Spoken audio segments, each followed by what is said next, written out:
So I've been saying this week, as we come to the end of me being here for shows every night, that I wanted to spend these last few shows talking about some of what is around the corner for Trump's second 100 days and beyond. Some new threats in what Trump is doing that the country, I think, hasn't really focused on yet, but I think this is stuff that's on its way.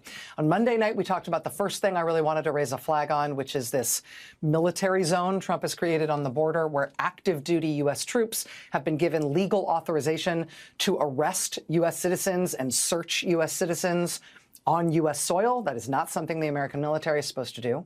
Second thing we talked about last night, which is all of these immigration-related powers being turned against U.S. citizens, agents smashing up the house of a U.S. citizen and her daughters in Oklahoma City, U.S. citizens getting letters from the government telling them to leave the country, U.S. citizens being arrested and held in immigration prisons, U.S. citizen children being sent out of the country. This is something that is already happening here. This is not a slippery slope to worry about in the future. It's already happening. But here's the third thing I wanted to raise. It's something that we sort of just, I think, haven't really gotten our heads around it yet. And it relates to DOGE and Elon Musk and what he's done in Washington. But it's the sort of black box at the center of whatever he has been doing in Washington. We know that DOGE is not about saving money, because even the amount of money that they claim to have saved, it's barely more than the amount of money they are thought to have wasted with the way they have behaved in Washington. There's been a ton of embarrassing and really indefensible mistakes that Musk and the DOGE team have made. But those mistakes, no matter how much publicity they get and how often they need to be reversed, it hasn't led them to stop making those mistakes. They haven't course corrected on any of that. So it seems like maybe they're not even viewing those things as mistakes. The one thing they are consistently doing, and doing as aggressively as possible, and they haven't given us an explanation for why they're doing it, is that they are aggregating data. It is a huge data grab from what appears to be every agency in the government. And that really appears to be their only consistent priority, the only thing they are consistently and aggressively doing everywhere they insert themselves.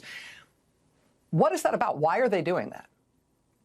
This is from investigative journalist Julia Angwin, who has reported on data privacy and security for years. She's writing in the New York Times today.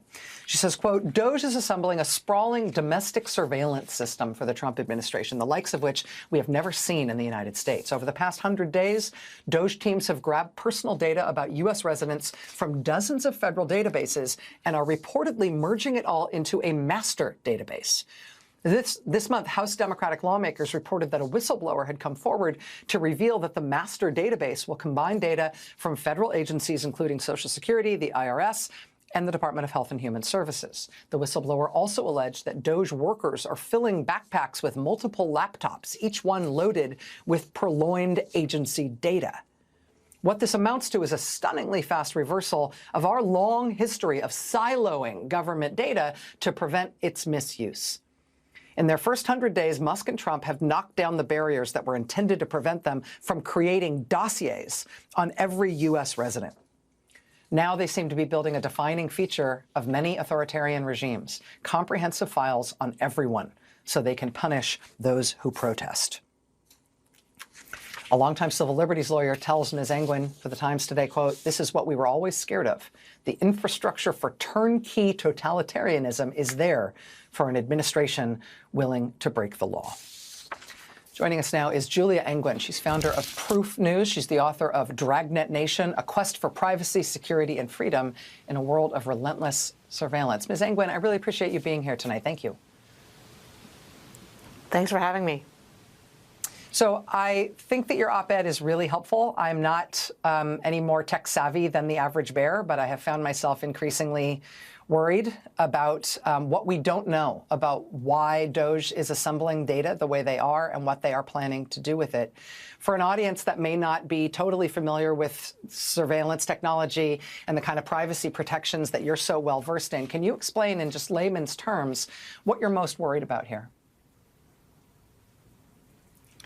Well, what I'm worried about is the fact that the federal government has incredibly sensitive data about us, and we never really think about it, right? We send in our IRS returns, and that every penny we've spent and everything we've earned, we file an unemployment claim benefit, we get a social security check. And all those things are separate, and we deal with separate agencies. And never before has the government contemplated putting them all in one place. But that's what DOJ is doing. And the thing is that the reason that governments want to do that usually is they want to build these comprehensive dossiers on people.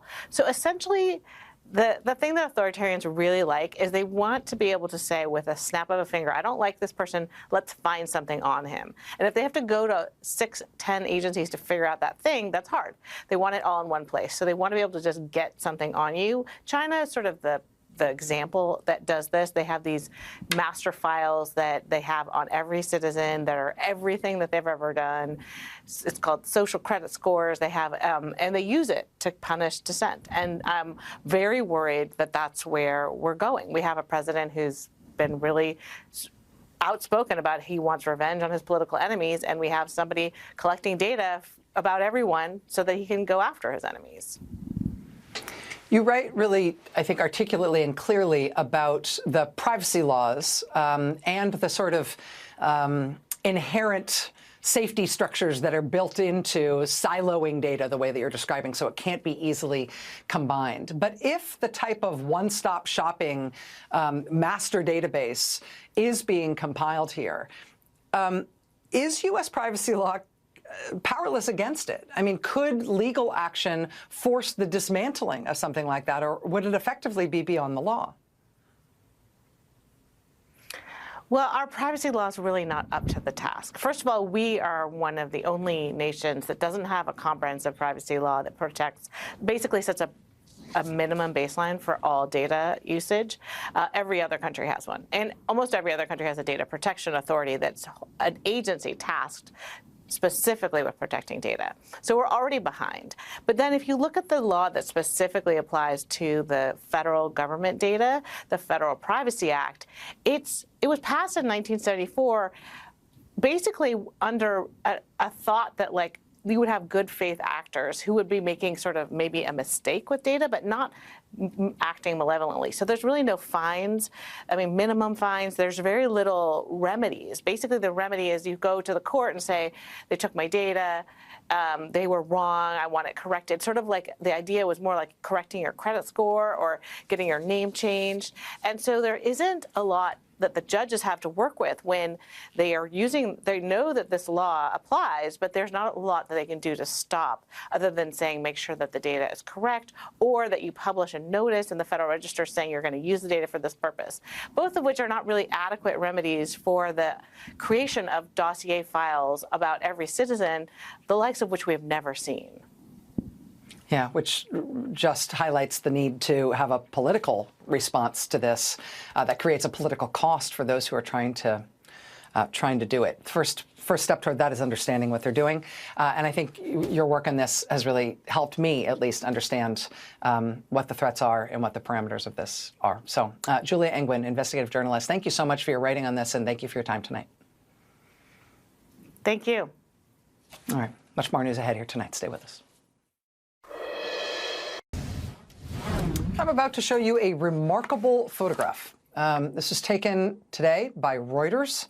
It's aerial footage taken by drone, and it shows men, prisoners. Excuse me, this is Monday. It shows men, prisoners who are being held at the Bluebonnet Immigration Prison in Anson, Texas. They're out on the yard at the facility, and the prisoners know that the drone is there. You see them waving to the drone, making sure that they're being seen. They are signaling to the drone, signaling for help, using their bodies to spell out SOS. These men may be among the many people the Trump administration is trying to send to a prison in El Salvador with little to no due process and no way to get before a judge, to get out, to ever get back home. The Bluebonnet Immigration Prison in Anson, Texas, where these men are, that's the same one where the Trump administration earlier this month told 50 of these men they would be shipped out of the country imminently. Buses full of men were already on the road, presumably headed for the airport, with huge numbers of law enforcement cars and escort. But the ACLU got a last-minute emergency order from the court. It blocked the administration from sending those prisoners away. The buses and their law enforcement convoy escort passed the airport exit, turned around, and came back to that facility in Anson, Texas. For weeks now, the whole country has been watching the high-stakes court battle over prisoners like these, and specifically over the fate of Kilmar Abrego Garcia, whose lawyers deny that he is a member of a Salvadoran gang called MS-13, which is what the Trump administration alleges against him. The Trump administration has variously said they sent him away by mistake and also not by mistake. The district court judge in that case and the Supreme Court have ordered the Trump administration that they must facilitate Mr. Abrego Garcia's return to the U.S. The district court judge has been demanding that the Trump administration tell her what, if anything, they've been doing to get the guy back. Last week, in a somewhat mysterious turn in that case, both the Trump administration's lawyers and lawyers for Kilmar Abrego Garcia, they agreed that they would essentially put the issue aside for about a week. They would delay any further proceedings by mutual agreement for about a week. And given how fast-paced this court case has been going, it was a little bit strange when they made that decision. At the time, we didn't know why both sides in the case would agree to that pause. Well, now tonight we do. Because tonight, Kilmar Abrego Garcia's lawyer has told MSNBC the reason for that week-long pause was because the Trump administration said it would, quote, take steps to return Mr. Abrego Garcia to the United States. That is why his lawyers agreed to the pause. And that, of course, is a big deal. The Trump administration has been saying publicly they don't have the legal authority to bring this guy back.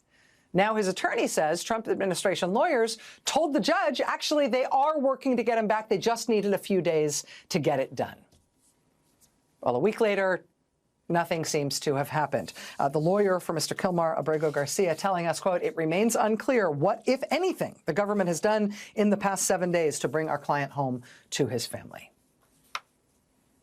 And all of this comes, of course, as the president himself told ABC News last night that he could get Mr. Abrego Garcia back if he wanted to.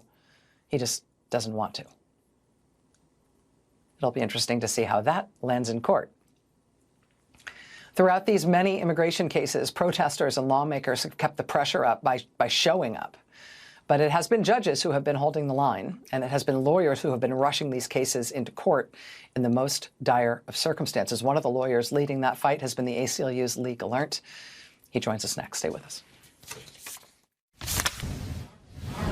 You've got an administration that in the name of waste, fraud, and abuse is destroying institutions. His tariffs are increasing costs for the average family by more than $4,000 a year. Donald Trump has been a seemingly willing partner in being played by Vladimir Putin, his bro, his role model, perhaps. Statement after statement, tweet after tweet by President Trump has puzzled, concerned, even alarmed our allies.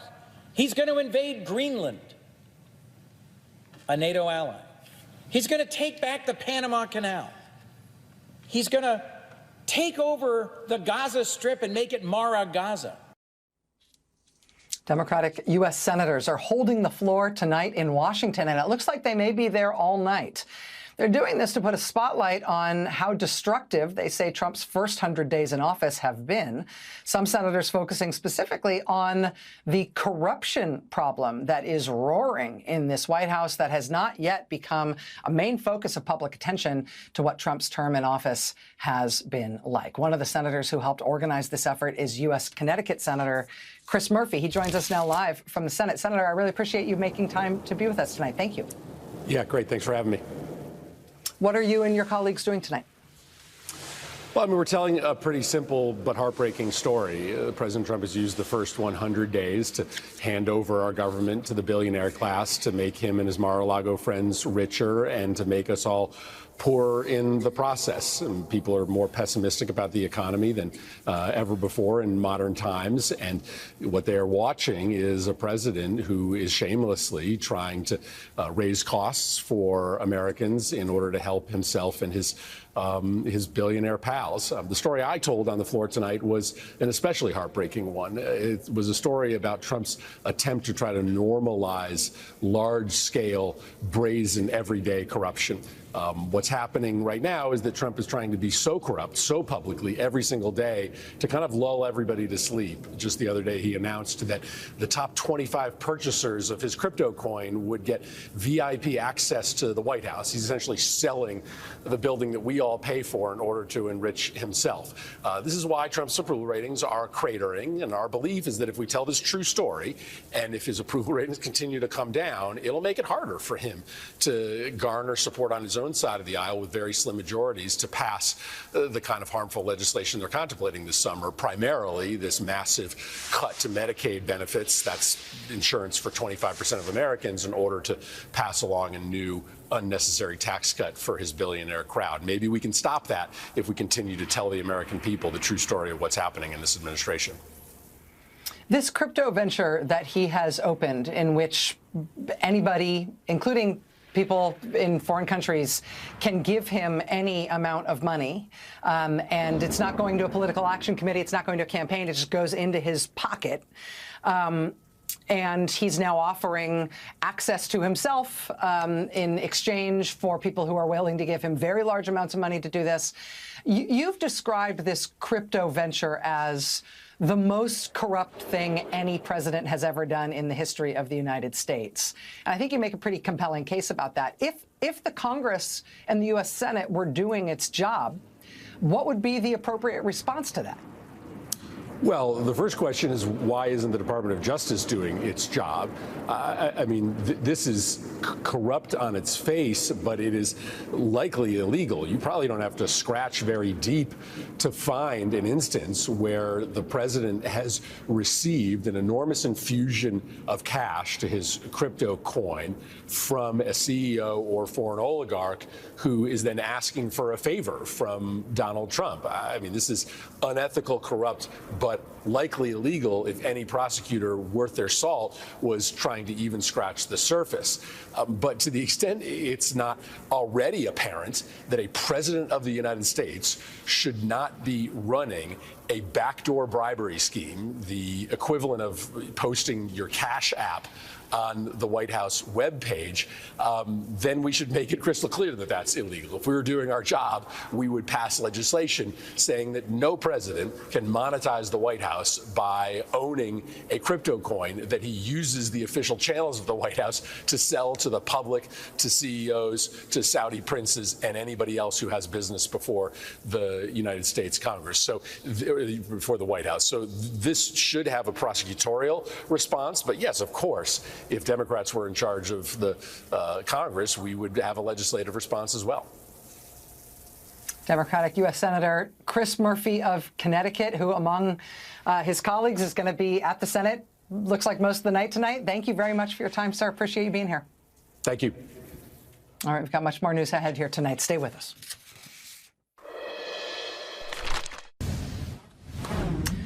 So here's another story that you may not have heard much about, but I think it's about to become a much bigger deal. Earlier this month, you might remember us reporting on a feisty protest at a little airport in Connecticut, the New Haven, Connecticut airport. There's a small airline there called Avelo, which markets itself as a consumer airline for the general public. But Avelo has also signed a contract with the Trump administration to use their Avelo planes and pilots and flight attendants and everything for deportation flights. The protests against Avelo Airlines at New Haven Airport have become a regular thing, and they've been getting bigger over time. Connecticut U.S. Senator Richard Blumenthal showed up recently at one of these protests to join the protesters there. But here's the thing. It is no longer just New Haven. This has started happening all over the country at any of the airports where Avelo flies. Avelo has got to go! Dozens of activists lined the entrance to Charles M. Schulz Sonoma County Airport, urging people not to fly Avelo Airlines. Boycott Avelo! The budget carrier, which still serves Santa Rosa, is now facing backlash after announcing it would soon begin operating ICE deportation charter flights out of Arizona after an agreement with the Trump administration. This group from Indivisible Sonoma County holding this protest following other demonstrations nationwide this week. I think that they're selling out, basically, and I have flown Avelo in the past, and I won't anymore until they stop this. That was Santa Rosa, California this past weekend. There have been protests at the airport in Rochester, New York, and in Wilmington, Delaware, and in Burbank, California, and in Daytona Beach, Florida. If there is an airport where Avelo Airlines flies, chances are there has been a protest there this month, and maybe more than one. One online petition calling for a consumer boycott of Avelo has over 35,000 signatures so far. And, you know, when it comes to the principle of the matter here, when it comes to the Trump administration's deportation program and locking people up indefinitely in a foreign prison without any opportunity to contest the allegations against them, I mean, it is one thing to be engaging with this as a member of the public. The public, and you can see this in polling, you can see this in protests, you can see this on people's signs that they're holding up on street corners now about how repulsed they are about what Trump is doing and the way he's treating immigrants and the way he's handling deportations. I mean, among the public, there's a big national backlash against that. The baker and the handyman's sweet connection. In a quaint village nestled in a picturesque valley, there stood a small house in the shape of a mushroom. This whimsical home belonged to a young boy named Jamie, barely out of high school, who had a passion for baking. Inside, his cozy kitchen was always filled with the sweet aroma of cakes, cookies, and all sorts of delightful treats. What made his creation special was that each of his cakes was shaped like tiny mushrooms, a nod to his quirky home. Jamie's baking became the talk of the town. From birthdays to celebrations, everyone in the village adored his sweets. Get your digital copy today at lulubooks.com and experience the adventure in EPUB or PDF format. Make sure you have a compatible reader to dive into this unforgettable journey. Don't miss out, unlock the secrets, and let the story begin. Sable's Song, A Siren's Journey to Joy. Once upon a time, in a small, worn-out town in Middle America, there lived a little child named Sable. Worn into poverty, Sable's body was frail, so thin that you could see her bones, but her heart was filled with an exuberance that not even hunger could dull. Sable was awkward, with dark, deep-set eyes that sparkled with innocence and wonder. Despite being born a boy, Sable always knew she was different. Inside her lived a girl, bright and effervescent, waiting to bloom. Get your digital copy today at lulubooks.com and experience the adventure in EPUB or PDF format. Make sure you have a compatible reader to dive into this unforgettable journey. Don't miss out, unlock the secrets, and let the story begin. The Park of Secrets. In the year 2060, near the heart of Florida, just a stone's throw from Disney World, stood a theme park unlike any other, a place known as the House of Secrets. It was a magical park, much like a state fair, filled with towering rides, carnival games, and parades that drew people from all over the world. But among the grand Ferris wheel and the colorful day parade, there was one attraction that outshined them all, the Parade Princess, a mesmerizing mermaid named Kenya.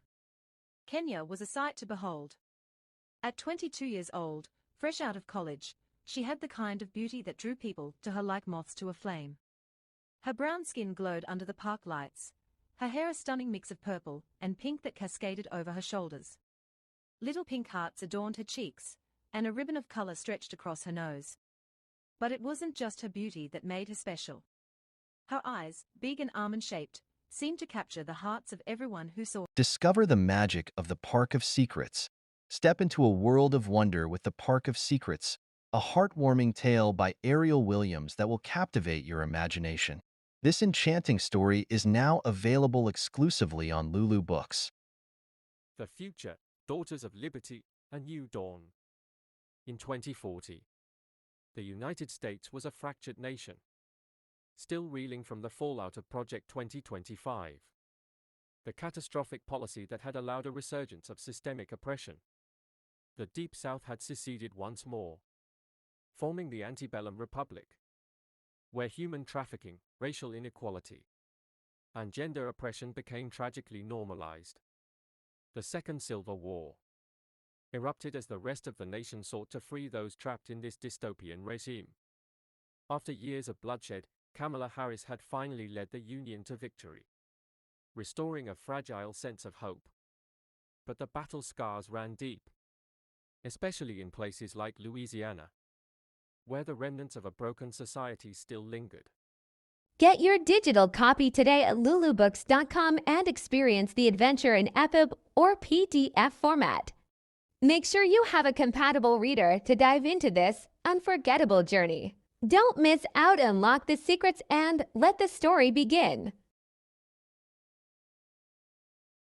A Dying Planet, The Last Harvest. In the year 2060, Earth is a shadow of its former self, choked by pollution, endless concrete, and abandoned by nature.